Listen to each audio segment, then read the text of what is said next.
दोस्तों, मोदी जी की आंधी तो आपने कई बार मीडिया में देखी होगी। मोदी के आगे सब फेल, मोदी आया विपक्ष गया, मोदी है इंडिया के पापा वगैरह वगैरह हेडलाइन के साथ मोदी की आंधी आपको दिखाई गई। हर बार आपको जहन में ठूसा गया कि मोदी है तो मुमकिन है। लेकिन क्या आपने ये सुना है कि पश्चिम बंगाल में पंचायत चुनाव में भाजपा की ऐसी भद पिटाई हुई है, ऐसी भद हार हुई है कि मोदी जी के तीन मंत्री अपना क्षेत्र भी नहीं बचा पाए। लेकिन ऐसी खबरें, ऐसी हेडलाइन आपको किसी ने नहीं बनाकर दिखाई होगी। विधानसभा चुनाव में भी बंगाल में बीजेपी का जो हाल हुआ है वो तो आपने देख ही लिया था। लेकिन पंचायत चुनाव में ऐसी हार हुई है कि ये भाजपा वाले अब समझ गए होंगे कि पश्चिम बंगाल में उनकी दाल शायद नहीं गलने वाली है। जो जीत का दावा यहाँ पर किया जा रहा था बीजेपी की तरफ से, वो जीत हार में तब्दील हो गई है। वो भी बुरी तरीके से देश के सामने आ गया है कि पश्चिम बंगाल में कैसी हार हुई है। इतनी ताकत लगाने के बाद भी वो ताकत यहाँ पर दिखाई नहीं दी।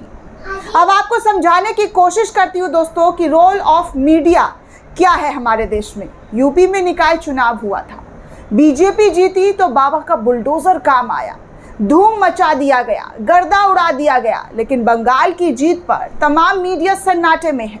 पंचायत चुनाव नतीजों के संकेत जो है यहाँ से मिल गए हैं कि टीएमसी ने भारतीय जनता पार्टी के कनिष्ठ केंद्रीय मंत्री निशीथ प्रामाणिक, जॉन बारला और शांतनु ठाकुर के गृह क्षेत्रों में गहरी खामियां उजागर कर दी है। भाजपा राज्य के विपक्षी नेता शुभेंदु अधिकारी के गृह क्षेत्र नंदीग्राम में केवल मामूली बढ़त हासिल कर पाई है।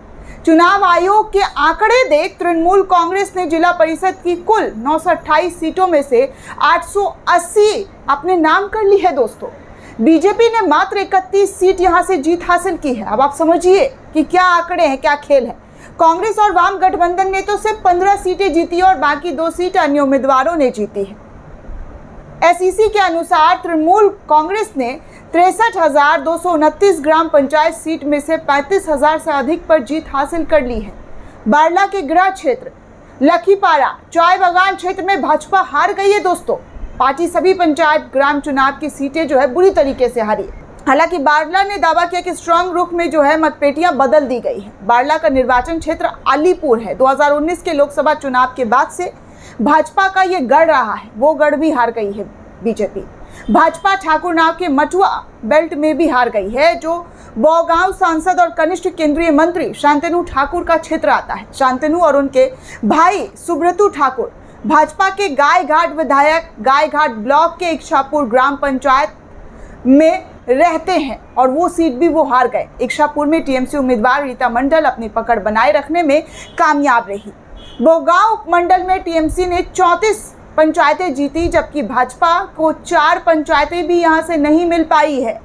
कनिष्ठ गृह मंत्री निशीथ प्रामाणिक के गढ़ कूच बिहार में भी बुधवार देर रात तक बीजेपी टीएमसी में काफी उठापटक चलते रहा।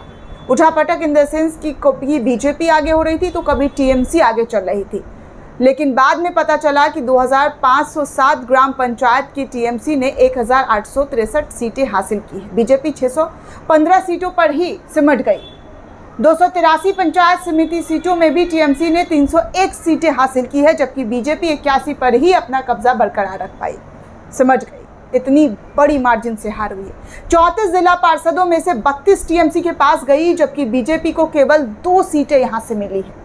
बीजेपी ने नंदीग्राम में शुरुआत में बढ़त तो हासिल की, 9 ग्राम पंचायत में जीत तो हासिल की, जबकि टीएमसी ने 7 पर जीत हासिल की और मंगलवार देर रात तक मतदान के रुझान बदलने शुरू हो गए।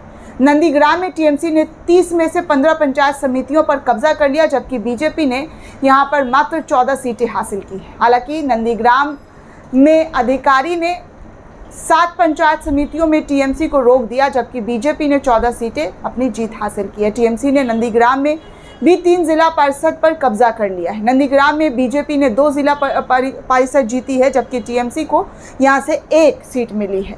तो इस तरीके से कुल मिलाकर देखा जाए तो दोस्तों, बीजेपी के 3 बड़े मंत्री, मोदी जी के 3 बड़े मंत्री यहाँ से हार गए हैं अपने ही गढ़, अपने ही क्षेत्र में। उनको बहुत बुरी हार मिली है। लेकिन मीडिया में ऐसी खबरों को चुप कर दिया गया है। मीडिया में ऐसी खबरों पर सन्नाटा पसर गया है। मीडिया में ऐसी खबरें दिखाई नहीं जा रही है।